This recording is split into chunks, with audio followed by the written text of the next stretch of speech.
Suresh sir, നമസ്കാരം. നമസ്കാരം. ഈ സുരേഷ് ഗോപിയുടെ വിഷയമാണ് പറയാൻ പോകുന്നത്.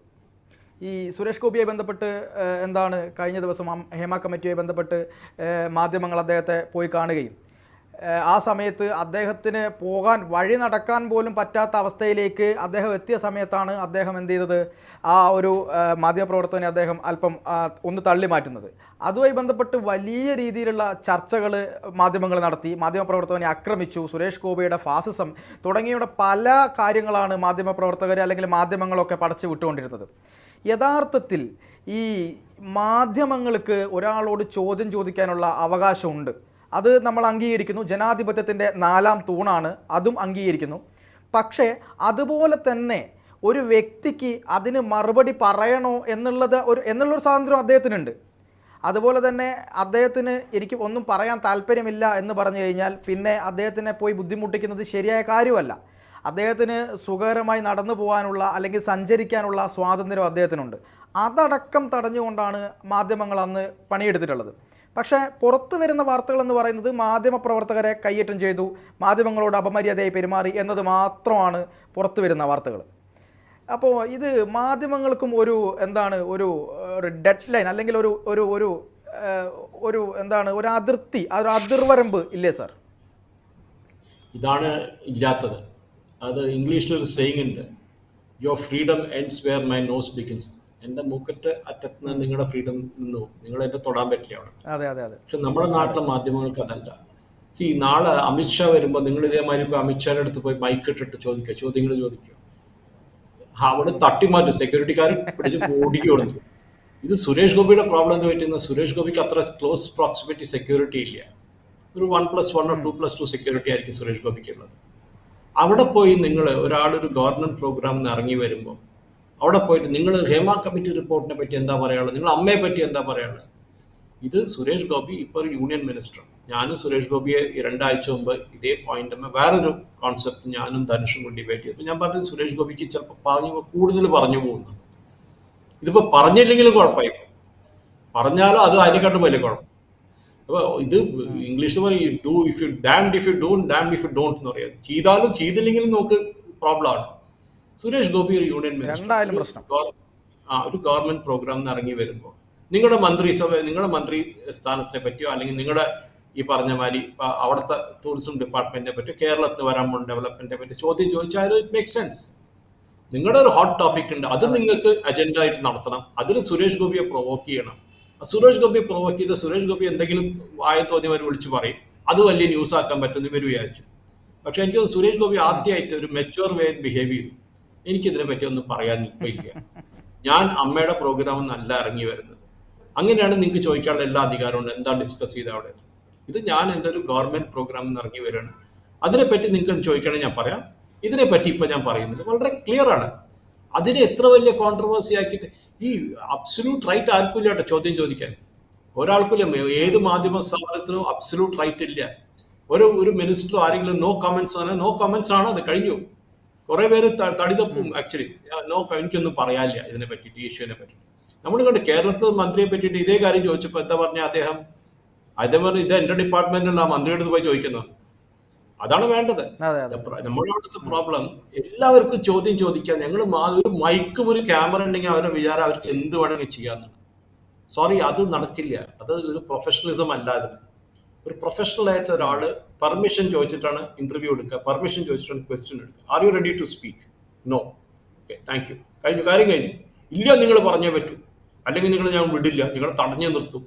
ഇത് എവിടത്തെ മാധ്യമ പ്രവർത്തനം? നിങ്ങൾ ഞാൻ പറഞ്ഞു, ഞാനും വർക്ക് ചെയ്തിട്ടില്ല ജേർണലിസം ഫീൽഡിൽ കുറെ കാലം, 18 കൊല്ലം ഒറ്റ ന്യൂസ് പേപ്പറിലും വർക്ക് ചെയ്തിട്ടാണ് കൺട്രിയിലെ ഏറ്റവും നമ്പർ 1 ആയിട്ടുള്ള ന്യൂസ് പേപ്പർ. ഞങ്ങൾക്കും പറഞ്ഞു തന്നിട്ടുണ്ട് കുറെ എത്തിക്സ് എന്താണെന്നുള്ളത്. എത്തിക്സ് ഇല്ല ഇപ്പോഴത്തെ ബിസിനസ്. ഇപ്പോഴത്തെ എന്താന്ന് പറഞ്ഞാൽ ഈ പറഞ്ഞ സ്പെഷ്യൽ ടെലിവിഷൻ ഇൻഡസ്ട്രിയിൽ ബൈറ്റ് കിട്ടുക തന്നെ വലിയ കാര്യം. ആ കിട്ടിയില്ലെങ്കിൽ ആ പാവം റിപ്പോർട്ടറിന്റെ പണി കഴിഞ്ഞു. അവനെപ്പോ അന്ന് വൈകുന്നേരം അവന്റെ ചീഫ് എഡിറ്റർ വിളിച്ച് ഇല്ലാത്ത തെറിയെല്ലാം വിളിച്ചു പറയും, എടാ നീ എവിടെ കിടന്ന് ഉറങ്ങായിരുന്നു വീട്ടിലും ചോദിക്കും, നിനക്കെന്താ ബൈറ്റ് കിട്ടാണ്ടിരുന്ന? ആ സുരേഷ് ഗോപിയാ പറഞ്ഞപ്പോ നീ എവിടെയായിരുന്നു എന്ന് ചോദിക്കും. ഇതാണ് അവർക്ക് വേണ്ടത്. അവർക്ക് എങ്ങനെയെങ്കിലും പ്രൊവോക്ക് ചെയ്ത് ചോദിക്കാൻ പ്രശ്നം. അത് എവിടെ മാത്രമല്ല, നമ്മൾ കണ്ടിട്ടുണ്ട് ഏത് പൊളിറ്റീഷ്യനും ഇപ്പൊ ലോക്സഭയിൽ നിന്ന് ഇറങ്ങി വരുമ്പോ എന്തെങ്കിലും അടിപിടി ഉള്ളുണ്ടായി പുറത്തിറങ്ങി വരുമ്പോൾ രാഹുൽ ഗാന്ധിയുടെ മുമ്പിൽ 15 മൈക്ക് കൊണ്ട് വയ്ക്കും. രാഹുൽ ഗാന്ധി എന്തെങ്കിലും പറയും, അത് ന്യൂസായി. അത് ദിവസം മുഴുവൻ വായിച്ച് അങ്ങോട്ട് ഇട്ട് ഡിബേറ്റ് ചെയ്ത് അതിനാണ് കൊല്ലും. സുരേഷ് ഗോപി ഇതിനു മുമ്പ് നമ്മൾ കണ്ട കേരള ഹൗസിൽ ഒരു മഹൂദി ചാനൽ, നമ്മുടെ അടുത്തൊരു ചാനലിന്റെ റിപ്പോർട്ടർ പിന്നെ ഇത് കുത്തനമായിട്ട് സൈൻ കാണിച്ചു. ആക്ച്വലി അത് കേസ് എടുക്കാൻ എനിക്ക് അവിടെ എന്താ കേസ് എടുക്കാണ്ടിരുന്നതെന്നാണ്. കേസ് എടുക്കാം, അത് സാറ് പറഞ്ഞ സമയത്താണ് ഞാൻ ആലോചിക്കുന്നത്. കാരണം അതൊരു മാധ്യമവും ചർച്ച ചെയ്തില്ല. അതിനെതിരായിക്കൊണ്ട് വലിയ പ്രതികരണങ്ങളൊന്നും വന്നില്ല. ഈ പത്രപ്രവർത്തക യൂണിയൻ ഉണ്ടല്ലോ, ഈ KUWJ എന്ന് പറയുന്ന പത്രപ്രവർത്തക യൂണിയൻ ഈ എല്ലാ കാര്യങ്ങളിലും അഭിപ്രായം പറയുന്ന ആളുകളാണ്. പക്ഷേ സുരേഷ് ഗോപിക്കെതിരായിക്കൊണ്ട് അദ്ദേഹത്തെ കുത്തും എന്നുള്ള രീതിയിലുള്ള ഒരു ആംഗ്യമാണ് ആ മാധ്യമപ്രവർത്തകൻ കാണിച്ചത്. അതിനെ അവർ ഒരു പ്രതികരണം പോലും അവർ നടത്തിയിട്ടില്ല. അത് കേരളത്തിൽ KUWJ കാര്യം പറയണ, ഡൽഹിയിലുള്ള അവരുടെ പ്രസ് ക്ലബിന്റെ അവിടുത്തെ ഒരു കാശടിച്ച മാറ്റിയ പരിപാടി ഉണ്ടായിരുന്നു, ഓഡിറ്റ് ചെയ്യാനുള്ളത്. ഇന്നുവരെ കേസ് വിഡ്രോ ചെയ്തിട്ടില്ല കേരള ഗവൺമെന്റ്. കാശ് കൊടുത്തിട്ട് ഈ പറഞ്ഞ മാതിരി നിങ്ങൾ ഒരിക്കൽ ഗവൺമെന്റ് കാശ് വാങ്ങിച്ചു കഴിഞ്ഞാൽ നിങ്ങൾ കോംപ്രമൈസ് ആയി, അത് മറക്കരുത്.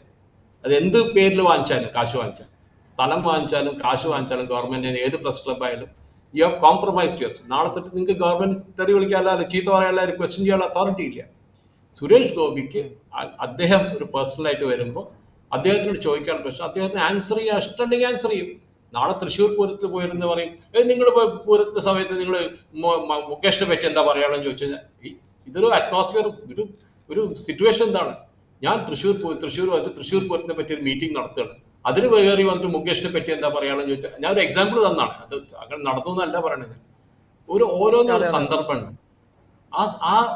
ആ സിറ്റുവേഷനിൽ വെച്ചിട്ട് ചോദിക്കുന്ന ചോദ്യങ്ങൾ വേണം. നമ്മുടെ പ്രോബ്ലം തന്നെ നമ്മുടെ നാട്ടിലെ ഈ പറഞ്ഞ മാതിരി പ്രസ് ക്ലബിൽ പഠിച്ചു വരുന്ന ആൾക്കാരായാലും ആരായാലും അവരുടെ എഡിറ്റേഴ്സാണ് അവരുടെ മേലെ പ്രഷർ. നീ ചാനലിൽ കിട്ടി, നിങ്ങൾക്ക് കിട്ടി. ഈ ബ്രേക്കിംഗ് ന്യൂസ് കൾച്ചറാണ് നമ്മൾ ഇതിനു മുമ്പ് ഡിസ്കസ് ചെയ്തൊരു വേറെ എപ്പിസോഡ് ഡിസ്കസ് ചെയ്തിട്ടുണ്ട്. ഈ ബ്രേക്കിംഗ് ന്യൂസ് കൾച്ചർ, ഇതാണ് ഇതിന്റെ പ്രോബ്ലം.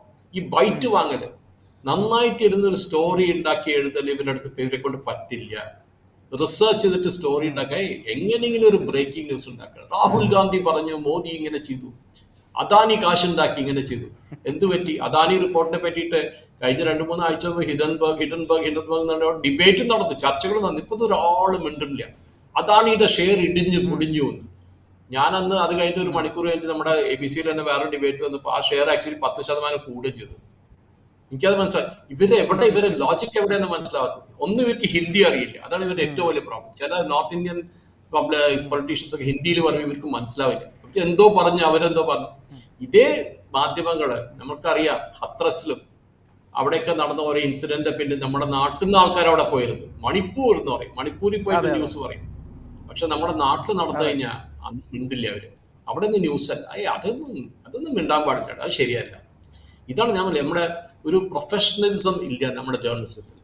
വെറുതെ പേരിന് വേണ്ടിയിട്ടുള്ള പ്രൊഫഷണലിസം. അവരുടെ വിചാരം ഏതോ ഒരു ഡിബേറ്റിൽ കയറി 8 മണി തൊട്ട് 9 മണി വരെ എന്ത് വേണമെങ്കിൽ വിളിച്ചു പറഞ്ഞാൽ അതല്ല ഡിബേറ്റ്. നമ്മുടെ നാട്ടിൽ പ്രോബ്ലം എന്നാൽ നമ്മുടെ നാട്ടിൽ ഈ കേസ് ഫയൽ ചെയ്യൽ വളരെ സ്ലോ പ്രോസസ്സാണ്.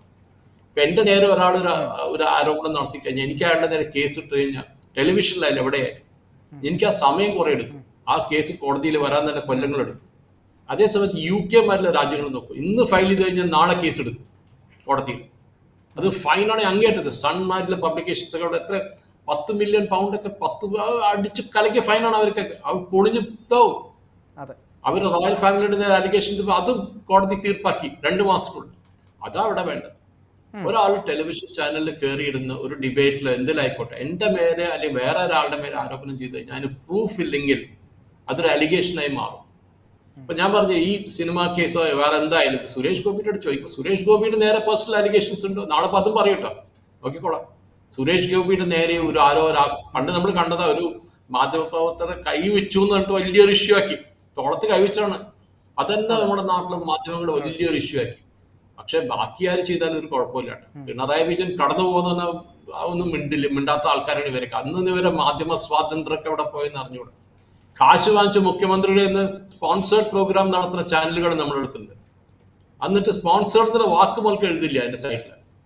കണ്ടറിയാം. ഈ പറഞ്ഞ മാതിരി നിങ്ങളുടെ സ്പേസ്, നിങ്ങൾക്ക് ആ ലൈൻസ്, ആ ബോക്സ് എവിടെയാണെന്ന് നിങ്ങൾക്ക് ഡിറ്റർമൈൻ ചെയ്യാൻ നിങ്ങൾക്ക് അറിയണം.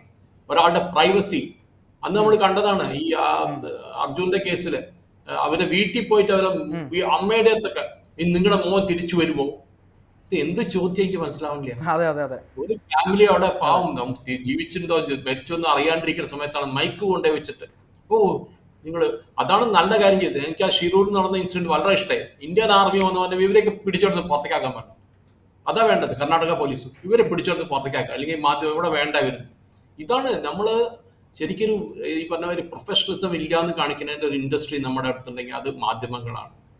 നമ്മുടെ അവിടെ ട്രെയിനിങ് ഇല്ല. എങ്ങനത്തെ ക്വസ്റ്റ്യൻ എപ്പോഴാണ് ചോദിക്കേണ്ടത്, എന്താണ് അതിന്റെ ബൗണ്ടറി, എങ്ങനത്തെ പ്രശ്നം ആരെടുത്ത് ചോദിക്കണം, ഇതൊന്നിനെ പറ്റി ഒരു നോളജ് ഇല്ലാത്ത ആൾക്കാരാണ്. ഏതോ അർത്ഥം ചെയ്തു, അപ്പൊ നമ്മളും അതുമാതിരി ചെയ്യണം. നമ്മൾ ചോദിച്ചാൽ ചിലപ്പോൾ സുരേഷ് ഗോപി തെറി വിളിച്ച് പറയും, അത് വലിയ ന്യൂസ് ആക്കാം. അത് വെച്ചിട്ടാണ് ഇവർ പോകുന്നത്. ആൻഡ് ഡെഫിനറ്റ്ലി സുരേഷ് ഗോപി പറഞ്ഞാൽ ഞാൻ 100% ഐ എം അഗ്രിമെന്റ്. ചോദിക്കുന്നതിന് ഓരോ സാർ സിറ്റുവേഷൻ. ഇത് പറയുന്ന സമയത്ത് ഞാൻ സാറിന് 2 കാര്യങ്ങൾ ഓർപ്പിക്കാൻ ആഗ്രഹിക്കുകയാണ്. കാരണം സുരേഷ് ഗോപി ഒരിക്കൽ ഒരു കൈതീട്ടം കൊടുത്തപ്പോൾ ഗർഭിണികളടക്കമുള്ള ആളുകൾ സുരേഷ് ഗോപിയുടെ കാല് തൊടുന്ന ഒരു കാഴ്ച നമ്മൾ കണ്ടു. അത് അവർ സ്വന്തം ഇഷ്ടപ്രകാരം ചെയ്തതാണ്. അപ്പോൾ അത് മാധ്യമങ്ങൾ വലിയ വാർത്തയാക്കുകയും ഒരു ജമ്മി മനോഭാവം, തമ്പ്രാൻ മനോഭാവമാണ് സുരേഷ് ഗോപിക്ക് എന്നൊക്കെ പറഞ്ഞ് വലിയ രീതിയിൽ അദ്ദേഹത്തെ ആക്രമിക്കുകയൊക്കെ ചെയ്തു. പക്ഷേ ഈ കുറച്ച് ദിവസങ്ങൾക്ക് മുമ്പ് തിരുവനന്തപുരത്ത് ഒരു ചടങ്ങ് നടന്ന സമയത്ത് മുഖ്യമന്ത്രിയുടെ കാലിൽ ഒരു കാര്യം, ഒരു സഹായധനവുമായി ബന്ധപ്പെട്ടാണെന്ന് തോന്നുന്നു, എനിക്ക് കൃത്യമായി ഓർമ്മയില്ല, ഒരു കാര്യം വാങ്ങിയ ശേഷം ഒരു സ്ത്രീ മുഖ്യമന്ത്രിയുടെ കാല് തൊട്ട് തലയിൽ വെക്കുന്ന ഒരു കാഴ്ച, ഒരു ചിത്രം കണ്ടിരുന്നു. അത് മാധ്യമങ്ങളൊന്നും തന്നെ വലിയ വാർത്തയാക്കിയില്ല. അവിടെ ഈ പറഞ്ഞ തമ്പ്രാൻ മനോഭാവമില്ല, അവിടെ ഈ ജന്മിത്ത മനോഭാവമില്ല. ഇതൊക്കെ സുരേഷ് ഗോപിയുടെ അടുത്തേക്ക് വരുമ്പോൾ മാത്രമാണ് വരുന്നത്. രണ്ടാമത്തത് ഒരു CPM-ൻ്റെ തന്നെ, അതായത് ഇടതുപക്ഷ പിന്തുണയോടുകൂടെ ജയിച്ച കൊടുവള്ളിയുടെ മുൻ എം എൽ എ ആയിട്ടുള്ള കാരാട്ട് റസാക്ക്. ആ കാരാട്ട് റസാക്ക് ഒരു പോസ്റ്റ് ഇട്ടു. ആ പോസ്റ്റ് ഇട്ടത് സുരേഷ് ഗോപിക്ക് ബിഗ് സല്യൂട്ട് എന്ന് പറഞ്ഞുകൊണ്ടായിരുന്നു പോസ്റ്റ് ഇട്ടത്.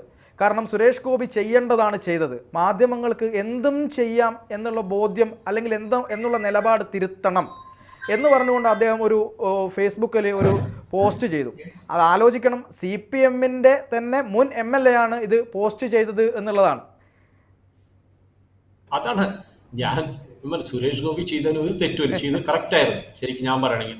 പിന്നെ നമ്മൾ കിരീടത്തിന്റെ കാര്യം മറന്നു കേട്ടോ. തൃശ്ശൂരിലുള്ള കിരീടം കൊടുത്ത കാര്യം, സ്വർണ്ണ കിരീടാണോ ചെമ്പാണോ, അതെന്ത് വലിയ ഡിബേറ്റ് നമുക്കൊക്കെ അറിയാം. ബാക്കിയുള്ളവർ എന്തൊക്കെ ചെയ്തു നമുക്ക് അവരോട് പറയേണ്ട ആവശ്യമില്ല. സുരേഷ് ഗോപി എന്താണ്, സുരേഷ് ഗോപിയുടെ എന്നിവർക്ക് ന്യൂസ് ഡെയിലി കിട്ടുന്നറിയാം. ന്യൂസ് എന്ന് പറഞ്ഞാൽ ഡയറക്റ്റഡ് ന്യൂസ് അല്ല.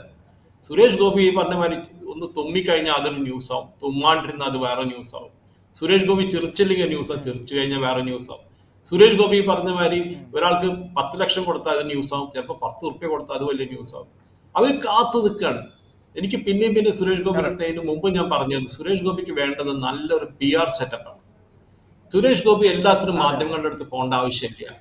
നരേന്ദ്രമോദി ഇന്ന് വരെ പ്രസ് കോൺഫറൻസ് ചെയ്തിട്ടില്ല. എന്താ കാരണം? വേണ്ട, അതിന്റെ ആവശ്യമില്ല. ഈ സോഷ്യൽ മീഡിയ ഏജിൽ ഒരു പ്രസ് കോൺഫറൻസ് ചെയ്യേണ്ട ആവശ്യമില്ല. ബിക്കോസ് പ്രസ് കോൺഫറൻസ് തന്നെ ഒരു കള്ളത്തരാണ്. നമുക്കറിയാം, പിണറായി വിജയന്റെ പ്രസ് കോൺഫറൻസ് ആവട്ടെ, രാഹുൽ ഗാന്ധി, അതിലൊക്കെ ആൾക്കാരെ വേണ്ട സ്ഥലത്ത് ഇരുത്തി അവരെ കൊണ്ട് ചോദിക്കേണ്ട പ്രശ്നങ്ങൾ ചോദിപ്പിക്കും ഇവര്. അതാണ് ഇവരുടെ പ്രസ് കോൺഫറൻസ്. അതല്ല നമുക്ക് വേണ്ടത്. നമുക്ക് വേണ്ട ഒരു സംവാദമാണ്, നമുക്കൊരു ഡിബേറ്റ് ആണ് വേണ്ടത്, നമ്മളൊരു ക്വസ്റ്റ്യൻ ആൻസർ സെഷനാണ് വേണ്ടത്. അത് നിങ്ങൾ ഏത് മീഡിയത്തിൽ കൂടെ നടത്തിക്കോളും. സുരേഷ് ഗോപി മാധ്യമങ്ങളെ മാത്രം ഇത് പ്രോബ്ലം എവിടെ വന്നതെന്ന് അറിയോ? ഇത് പ്രോബ്ലം വരാൻ കാരണം ഈ ഡിജിറ്റൽ മീഡിയ വന്നപ്പോൾ തൊട്ടാണ് ഈ ടെലിവിഷൻ ചാനലിന് വലിയ അടിയായി. ഈ ഡിജിറ്റൽ ന്യൂസ് ആണ് ഇനി കവറേജ് ഇനി കൊടുത്ത് വരുന്നത്. ഈ ടെലിവിഷൻ ചാനൽസ് അങ്ങനത്തെ കവറേജ് കിട്ടുന്നില്ല. ഒന്ന്, അവർക്ക് ബ്രേക്കിംഗ് ന്യൂസ് വേണം. ഡിജിറ്റൽ ചാനൽസ് ബ്രേക്കിംഗ് ന്യൂസ് വേണ്ട. അവർ കണ്ടന്റ് ആണ് ഡെലിവറി ചെയ്യുന്നത്. ഈ കണ്ടന്റ് കൊടുക്കാത്ത സമയത്താണ് ഈ പറഞ്ഞ ടെലിവിഷൻ ചാനൽസ് ഒക്കെ ഇപ്പൊ ഈ പറഞ്ഞ TRP ഇങ്ങനെ പൊളിഞ്ഞു പോണത്. അവർ പരസ്യങ്ങൾ കിട്ടുന്നത് TRPയുടെ മേലാണ്. പക്ഷേ നമ്മൾ കണ്ടുവരുന്നത് ഡിജിറ്റൽ ചാനൽ വന്നപ്പോൾ തൊട്ട് ഇവരുടെ ഒരു ഇൻഫ്ലുവൻസ്, സാറ്റലൈറ്റ് ചാനലും ഈ പറഞ്ഞ മാതിരി വലിയ സ്ഥാപനങ്ങളുടെ ഇൻഫ്ലുവൻസ് കുറഞ്ഞു വരുന്നത്. അതാണ് ഉണ്ടാവുന്നത്. അതിന്റെ പ്രോബ്ലമാണ് ഈ സുരേഷ് ഗോപിയെ പോയി ചുറ്റുന്ന പ്രശ്നങ്ങൾ ചോദിക്കാനുള്ള കാരണം. അതെ സാർ നേരത്തെ പറഞ്ഞ പോലെ ഈ കിരീടത്തിൻ്റെ കാര്യം ഞാൻ ഒന്നും കൂടി അങ്ങോട്ടൊരു കാര്യം ചോദിക്കാൻ ആഗ്രഹിക്കുകയാണ്. ഈ ചെമ്പ് ഗോപി ഈ ചെമ്പാണ് കൊടുത്തത്, സ്വർണ്ണ കിരീടമല്ല കൊടുത്തത് തുടങ്ങി വലിയ ആരോപണം അദ്ദേഹത്തിനെതിരെ ഉയർത്തി. പല ആളുകളും അദ്ദേഹത്തെ ചെമ്പ് തുടങ്ങി ആ ഒരു വൃത്തികെട്ട രീതിയിൽ ആക്ഷേപിക്കുന്ന രീതി ഇപ്പോഴും തുടരുന്നുണ്ട്. അന്ന് ആ വാർത്ത കൊടുത്ത മാധ്യമങ്ങൾ അതിൻ്റെ യാഥാർത്ഥ്യം, അതിൻ്റെ സത്യാവസ്ഥ കൊടുക്കാൻ തയ്യാറായില്ല എന്നുള്ളതാണ്. പിന്നീട് ആ തൃശ്ശൂരിലുള്ള ആളുകളെല്ലാം കൂടെ ചേർന്നുകൊണ്ട് അത് പരിശോധിക്കുകയും അത് ചെമ്പല്ല എന്ന് ബോധ്യപ്പെടുകയും സുരേഷ് ഗോപി എന്താണോ പറഞ്ഞത് അത് അദ്ദേഹം ചെയ്തിട്ടുണ്ട് എന്ന് ബോധ്യപ്പെടുകയും ചെയ്തത് ഒരു മാധ്യമവും വാർത്തയാക്കിയിട്ടില്ല. BJP-യുടെ ചില സൈബർ ഗ്രൂപ്പുകളൊക്കെ അത് വാർത്തയാക്കിയിട്ടുണ്ടെങ്കിലും ആ സത്യം പറയാൻ പോലുമുള്ള കാര്യം ഇവിടുത്തെ മാധ്യമങ്ങൾ കാണിച്ചിട്ടില്ല എന്നുള്ളതാണ്. ഞാനും മാധ്യമപ്രവർത്തകനാണ്, സ്വയം വിമർശനാത്മകപരമായി കൂടിയാണ് ഞാൻ പറയുന്നത്. കാര്യം നമ്മളടക്കമുള്ള എല്ലാ മാധ്യമപ്രവർത്തകരും ഇതിലുണ്ട്. പക്ഷേ നമ്മൾ സത്യം പറയാൻ ശ്രമിക്കുന്നുണ്ട്. പക്ഷെ പല മാധ്യമങ്ങളും അതിന് പറഞ്ഞ കാര്യങ്ങൾ, ഒരാളെ കുറ്റവാളിയാക്കുക, പിന്നീട് അയാൾ നിരപരാധിയാണെങ്കിൽ അത് അതേ ഗൗരവത്തോടു കൂടി ചർച്ച ചെയ്യാൻ അവർ തയ്യാറാവുന്നില്ല. അതാണ് ഞാൻ പറഞ്ഞത്. ഇതിന്റെ പ്രോബ്ലം എന്താണെന്ന് പറഞ്ഞാൽ ഇങ്ങനത്തെ ഓരോ കാര്യങ്ങൾ വരുമ്പോഴാണ് സത്യാവസ്ഥ പുറത്തേക്ക് വരുന്നത്. സുരേഷ് ഗോപി ആയാലും കുഴപ്പമില്ല. പക്ഷെ ഈ പറഞ്ഞ മാതിരി ഈ സുരേഷ് ഗോപി മാത്രം ഒരു വേട്ടയാണ്. പിണറായി വിജയന്റെ അടുത്ത് പോയിട്ട് ഇങ്ങനത്തെ ക്വസ്റ്റ്യൻ ചോദിക്കട്ടെ, അന്ന് മനസ്സിലാവും പിണറായി വിജയൻ ഇവിടുന്ന പ്രശ്നങ്ങൾ എങ്ങനത്തെ ആൻസറാ കിട്ടാൻ പോകുന്നത്, എങ്ങനത്തെ സമാധാനം കിട്ടുന്നത്. സുരേഷ് ഗോപി ഒരു ലോ ഹാങ്ങിങ് ഫ്രൂട്ട് എന്ന് പറയും ഇംഗ്ലീഷിൽ. ആർക്ക് വേണമെങ്കിൽ എന്ത് വേണമെങ്കിൽ ചെയ്യാൻ സുരേഷ് ഗോപി. അതാണ് ഇവരുടെയൊക്കെ കാഴ്ച. അതാണ് സുരേഷ് ഗോപി അതല്ല, അതിലൊരു കുഴപ്പമില്ല കേട്ടോ. അതൊക്കെ വളരെ നല്ല, അത് മാധ്യമ സ്വാതന്ത്ര്യമാണ് അതൊക്കെ. പക്ഷേ ഈ പറഞ്ഞ സുരേഷ് ഗോപി കുറച്ച് കെയർഫുൾ ആയിരിക്കും. സുരേഷ് ഗോപിക്ക് വേണ്ട നല്ലൊരു PR സെറ്റപ്പ്. സെക്കൻഡ്, ഈ പറഞ്ഞ നമ്മുടെ ആരിഫ് മുഹമ്മദ് ഖാൻ ഗവർണർ ആക്ട് ചെയ്ത മാതിരി സുരേഷ് ഗോപി കുറച്ച് ആക്ട് ചെയ്തോളാം, കുറച്ച് ആക്ഷൻ കാണിക്കണം. അല്ലാണ്ട് പറ്റില്ല അവരെ കൊണ്ട്. എങ്ങനെ ആരിഫ് മുഹമ്മദ് ഖാൻ ഈ കേസ് മറ്റേ DYFI-കാരെയും നമ്മുടെ SFI-കാരെയും അടിച്ചിട്ട് ഓടിച്ചു, അതേമാതിരി സുരേഷ് ഗോപി ചെയ്യണമെന്നല്ല പറയണം. പക്ഷെ അതേമാതിരി ഒരു ആറ്റിറ്റ്യൂഡ്, ഒരു അഗ്രസീവ് ആറ്റിറ്റ്യൂഡ് സുരേഷ് ഗോപിക്ക് വേണ്ടതാണ്. ഇവര് ഒരിക്കൽ ഈ പറഞ്ഞ മാതിരിയാണ് നമ്മളവിടെ ആടിന്റെ പട്ടിയാക്കുന്ന കേസുണ്ട്, പിന്നെ ഈ പട്ടിയാക്കി പിന്നെ തല്ലിക്കൊല്ലുന്ന കേസുണ്ട് അവിടെ. അതാണ് അവിടുത്തെ നമ്മുടെ മാധ്യമങ്ങളുടെ ഒരു ലോജിക്. ഇതാണ് നമ്മൾ മനസ്സിലാക്കുന്നത്. പക്ഷെ നമ്മൾ അതിനെ നിർത്തേണ്ട സമയം ആയിക്കഴിഞ്ഞു. ഇനി നിർത്തിയേ പറ്റും. ഈ പറഞ്ഞ മാതിരി ഈ അഗ്രസീവ് ക്വസ്റ്റ്യനിങ് മീഡിയയുടെ അതൊന്നും നടക്കില്ല, ഈ കാലത്ത് നടക്കില്ല. ടെലിവിഷൻ ചാനൽസ്, സാറ്റലൈറ്റ് ടെലിവിഷൻ തന്നെ ഔട്ടായി കഴിഞ്ഞു. ഇനി വരാൻ പോണത് ഒരു ക്യാമറ ഉള്ള ഒരു മൊബൈൽ ഫോണിലുള്ള ഒരു യങ്സ്റ്റർ ഇതിനേക്കാളും നല്ല കണ്ടന്റ് പ്രൊഡ്യൂസ് ചെയ്യും, ഡിജിറ്റൽ മീഡിയയിലിടും. അവരാവും നാളത്തെ വലിയ ഈ പറഞ്ഞ മീഡിയ ഇൻഫ്ലുവൻസേഴ്സ്. തീർച്ചയായിട്ടും. അപ്പോൾ എന്തായാലും സാർ, നമ്മൾ അവസാനിപ്പിക്കുമ്പോൾ പറയാനുള്ളത്, ഈ സുരേഷ് ഗോപിയുമായി ബന്ധപ്പെട്ട വിഷയത്തിലായാലും ഏത് വിഷയത്തിലായാലും മാധ്യമങ്ങൾക്ക് അവരുടെ അവകാശമുണ്ട്. പക്ഷേ അതിന് കൃത്യമായ ഒരു അതിർവരമ്പുകളുണ്ട്. മറ്റൊരാളുടെ അവകാശത്തെ ഹനിച്ചുകൊണ്ടാവരുത് മാധ്യമപ്രവർത്തനം എന്ന് മാത്രമാണ് പറയാനുള്ളത്. കറക്റ്റ്, അതാണ് പറഞ്ഞത്. ഒരു ഫ്രീഡം തന്നെ അബ്സല്യൂട്ട് അല്ല. സുപ്രീം കോടതി അല്ല പറയുന്നത്. ഫ്രീഡം തന്നെ അതിനൊരു ബൗണ്ടറി ഉണ്ട്, ഒരു റെസ്പോൺസിബിലിറ്റി ഉണ്ട്. നിങ്ങളൊരു ജേർണലിസ്റ്റ് ആയെന്ന് വെച്ച് നിങ്ങൾ ആരുടെ ബെഡ്റൂമിലോ ആരുടെ ഡ്രോയിങ് റൂമിലോ കയറി പോയി ചോദിക്കാനുള്ള അധികാരം നിങ്ങൾക്കില്ല. ആരും തന്നിട്ടില്ല അധികാരം. നിങ്ങളതൊരു അബ്സല്യൂട്ട് ഫ്രീഡം ആയിട്ട് എടുക്കരുത്. നിങ്ങൾക്കുള്ള ബൗണ്ടറി, നിങ്ങളുടെ ബൗണ്ടറി റെസ്പെക്ട് ചെയ്യണമെങ്കിൽ you have to earn that respect എന്ന് പറയും ഇംഗ്ലീഷിൽ. അല്ലാണ്ട് തോന്നിയ മാതിരി പോയി ഓരോരുത്തരുടെ മൈക്ക് ഇട്ടിട്ട് കാറിൻ്റെ ഉള്ളിലേക്കും ജനവാലിൻ്റെ ഉള്ളിലേക്കും ബെഡ്റൂമിൻ്റെ ഉള്ളിൽ കയറി പോയി പ്രശ്നം ചോദിക്കാണ്ട് ഇവർക്ക് ആർക്കും ഒരു അധികാരമില്ല. ഇതാണ് ഇവർക്ക് ആർക്കും നരേന്ദ്രമോദി ഇഷ്ടമില്ലാത്ത അറിയാം. നമ്മുടെ നാട്ടിൽ ഒറ്റ ചാനൽ, 1-2 ചാനൽ വിട്ട് കഴിഞ്ഞാൽ ബാക്കി ഒറ്റ ചാനലിൽ മോദി എന്ന് പറഞ്ഞ ഒരാളെ ഇഷ്ടമല്ല. മോദി മാധ്യമങ്ങളുടെ അടുത്ത് പോയി പണി നോക്കണമെന്നാണ്. അതാണ് മോദി ചെയ്തത്. മോദിയുടെ നേരെയായിട്ടുള്ള മൻ കി ബാത്തിൽ കൂടെ കാര്യങ്ങൾ പറയും. അല്ലാണ്ട് ഇവരാരുടെ ആവശ്യമില്ല.